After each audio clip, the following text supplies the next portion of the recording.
Nous n'allons pas changer ce continent avec des idées.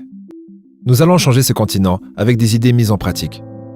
Mais les gars, il y a une énorme distance entre les idées que vous avez et le chemin à parcourir pour mettre en place ces idées. La plupart des gens rêvent secrètement de liberté depuis leur zone de confort. Il vous a peut-être déjà traversé l'esprit de devenir entrepreneur et de travailler à votre compte. Même si beaucoup de personnes ont ce rêve, très peu de personnes le réaliseront, car le chemin qui mène à la vie de rêve est parcouru d'embûches. Dans cette vidéo, cet Africain connu pour ses séminaires à succès laisse une salle remplie de jeunes entrepreneurs et rêveurs sans voix. Les anthropologistes et les spécialistes des sciences humaines ont étudié les prisons. Les prisons sont quelque chose de réellement fascinant, parce qu'en tant qu'être humain, ce que nous faisons dans cette chose que nous appelons la société, méfiez-vous de la société d'ailleurs, parce que la société n'est rien de plus que la médiocrité normalisée. Eh bien, pour nous tous, afin que l'ordre soit maintenu, dans n'importe quel système qui doit pouvoir grandir exponentiellement en termes d'augmentation de la population, nous avons besoin d'un système pour gérer ça, et nous allons codifier ce système, et nous allons ensuite appeler ces choses le bon comportement. Catégoriser les règles, les lois.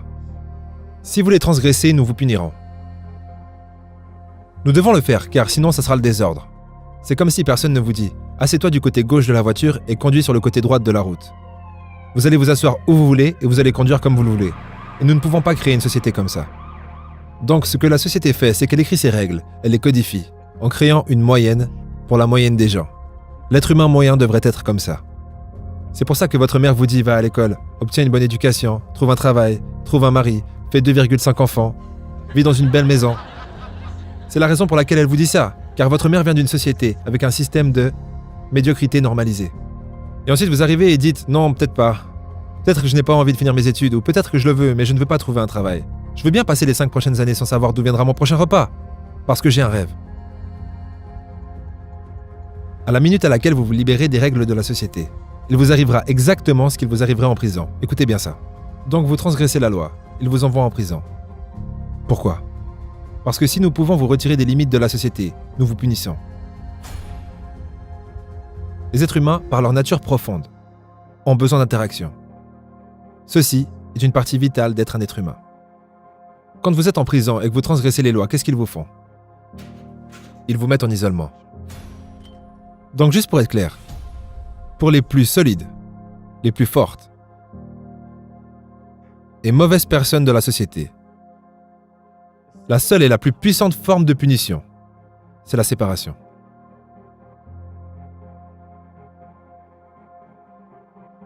Ce n'est pas une punition physique, c'est que je vais te mettre dans un trou, tout seul. C'est tout. Et ça te détruira. C'est pour ça que la plupart des gens n'ont pas le courage de prendre le chemin de l'entrepreneuriat. Parce qu'à la minute où vous commencez, vous vous dites « Oh mon Dieu, je suis seul ». Toutes les personnes qui ont un objectif, un rêve, une idée business ou quelque chose qui compte vraiment pour elles, ces personnes, si elles veulent avancer dans la direction de leur rêve, elles vont forcément être obligées de faire face à la solitude. Imaginez avoir 2 chemins face à vous. Le premier chemin a été emprunté par des milliers de personnes. Et le deuxième chemin, en fait, c'est pas un chemin. C'est un chemin à créer à travers l'errance dans la jungle. Lequel choisirez-vous ? Si vous prenez le chemin qui a été pris par des milliers de personnes, l'avantage, c'est qu'il est déjà tracé. Mais le désavantage, c'est que vous n'apprendrez rien sur ce chemin. Et en plus, toutes les baies sur le bord du chemin ont déjà été ramassées. Donc le seul bénéfice à prendre ce chemin, c'est la facilité. Alors que si vous prenez le chemin qui est à créer, à travers les ronces, les buissons et les imprévus, vous risquez de vous perdre. Vous risquez également de vous trouver seul pendant plus longtemps que prévu. Mais le bénéfice, c'est que vous allez peut-être tomber sur une mine d'or. Vous allez peut-être découvrir des choses que personne n'a découvert auparavant. Et si vous arrivez à aller au bout des choses, d'autres personnes ensuite pourront marcher dans vos traces. Se lancer dans l'entrepreneuriat, c'est créer son propre chemin, faire face à la solitude et aux imprévus. Quelque part, c'est l'équivalent de sortir de sa zone de confort pour prendre un risque en espérant obtenir plus que ce que vous pouvez obtenir en passant par le chemin de la facilité. Bien sûr, cela veut dire que vous allez devoir, pour ceux qui souhaitent prendre ce chemin, abandonner, sacrifier la sécurité pour l'aventure. Ok, toutes les personnes avec des idées, levez-vous. Toutes les personnes qui ont des idées, levez-vous. Maintenant, pour ceux parmi vous qui sont restés assis, J'aimerais que vous regardiez tous ces gens qui ont des idées, avec mépris et honte et dégoût pour les ordures qu'ils sont vraiment. Les gens à idées. Quand vous partirez, j'aimerais que vous vous souveniez d'une chose. Comme Usain Bolt, fermez-la et sortez des starting blocks. Arrêtez de parler de ça. Arrêtez d'envoyer des emails à ce sujet. Arrêtez d'écrire des business plans. Arrêtez de créer des sites web pour des choses qui n'existent pas. Fermez-la et faites-le.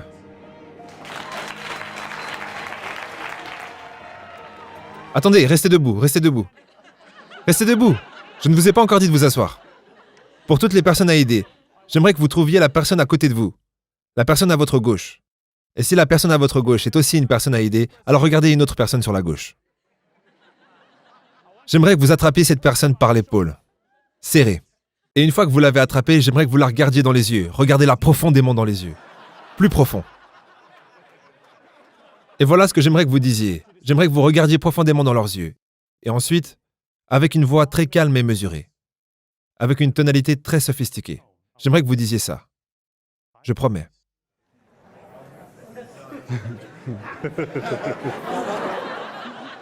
Vous devriez voir ça. Refaisons-le encore une fois. Attendez. Calmons-nous. Faisons-le encore une fois avec une voix calme et mesurée. La main sur votre cœur. Et vous allez dire, je promets qu'après cette présentation, je vais sortir des starting blocks. C'est parfait. Bien joué. Le courage est la chose dont les gens manquent. Nous ne manquons pas de personnes qui manquent d'idées. La plupart d'entre nous avons des idées.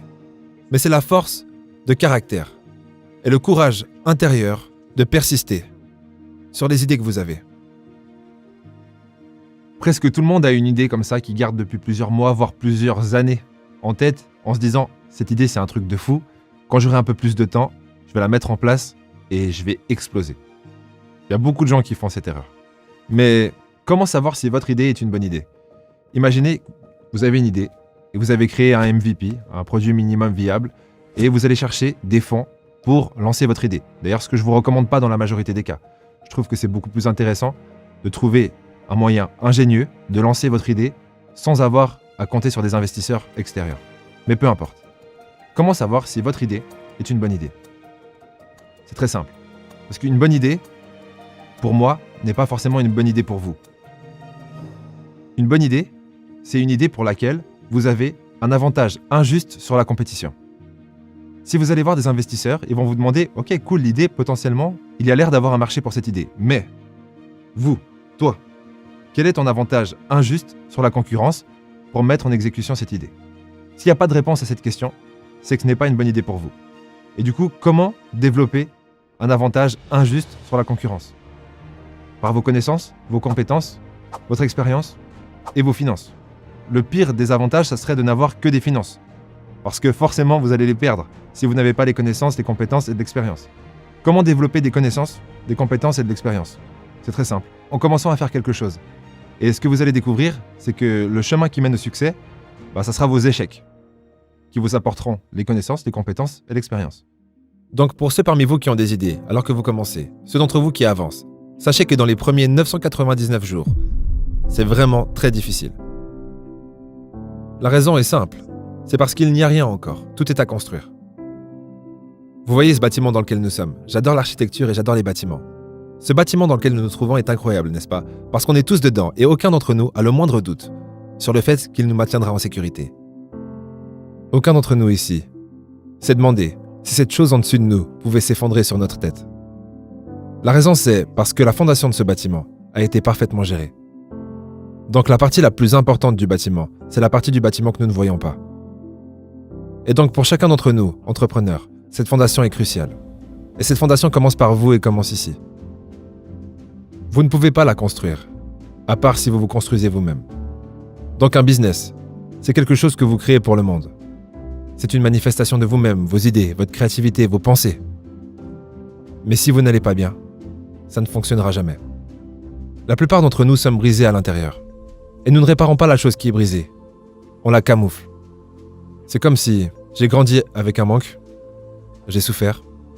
On m'a dit que je ne valais rien. Maintenant que je réussis, je vais montrer mon succès à tout le monde.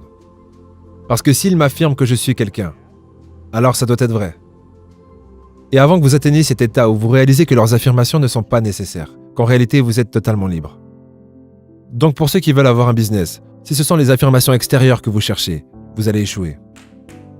Ça ne fonctionnera pas. Est-ce que ça a touché un nerf pour toi? Ouais, c'est dur. Je veux dire, et cela arrive lorsque vous avez un rêve, quand vous êtes dedans, et que vous êtes là, mais pourquoi est-ce qu'ils ne comprennent pas? Le monde doit être, mais est-ce qu'ils ont perdu la tête? Avez-vous déjà vu quelque chose que personne d'autre ne voit, mais vous savez que c'est là, parce que vous pouvez le voir? Vous êtes là, mais là! Et vous leur expliquez, mais ils ne voient rien. Et à ce moment, la seule chose qui vous permet d'avancer, c'est de réaliser que la seule affirmation dont vous avez besoin vient de vous. Lorsque vous avez un rêve et que vous êtes convaincu, il est assez facile de convaincre n'importe qui. Mais dès le moment où vous avez un jour difficile ou une période difficile et que vous arrêtez d'y croire, d'un coup, tout disparaît. Et du coup, quel genre de motivation, quel genre de raison, de pourquoi, pourrait vous permettre de rester focalisé sur l'idée que votre rêve va s'accomplir? Selon moi, il y a 3 types de motivation à connaître. La première, c'est la motivation extrinsèque. On peut d'ailleurs diviser la motivation extrinsèque en 2 catégories. La première, c'est positive. Elle consiste dans la majorité des cas à vouloir des biens matériels, par exemple une voiture. Et ça, c'est la motivation la plus faible. Une motivation un peu plus puissante, c'est d'avoir une motivation extrinsèque négative. Par exemple, si vous ne faites pas ce que vous avez à faire, vous allez perdre votre voiture. C'est plus puissant que le désir d'en obtenir une nouvelle. Après, il y a la motivation intrinsèque. C'est une motivation intérieure, qui est plus focalisée sur l'idée d'évoluer et de prendre du plaisir dans l'activité en soi. Donc vous ne faites pas ce que vous faites uniquement pour obtenir plus d'argent ou plus de biens matériels ou pour ne pas en perdre, mais vous le faites parce que vous avez un plaisir à vous améliorer dans ce que vous faites. Et pour finir, la motivation la plus puissante, c'est la motivation prosociale. C'est lorsque vous faites quelque chose pour vous, mais également pour les gens que vous aimez. Ça peut être vos parents, pour pouvoir les protéger, ou ça peut être pour une organisation que vous souhaitez aider. Cette motivation est la plus puissante. Et si vous combinez ces 3 types de motivation au quotidien, lorsque vous aurez des jours plus difficiles, il vous sera facile de vous rappeler pourquoi est-ce que vous faites ce que vous faites. Et du coup, de ne pas abandonner. Si cet épisode vous a plu, n'oubliez pas de mettre un pouce en l'air, de vous abonner, cliquer sur la petite cloche, et moi je vous dis au prochain épisode.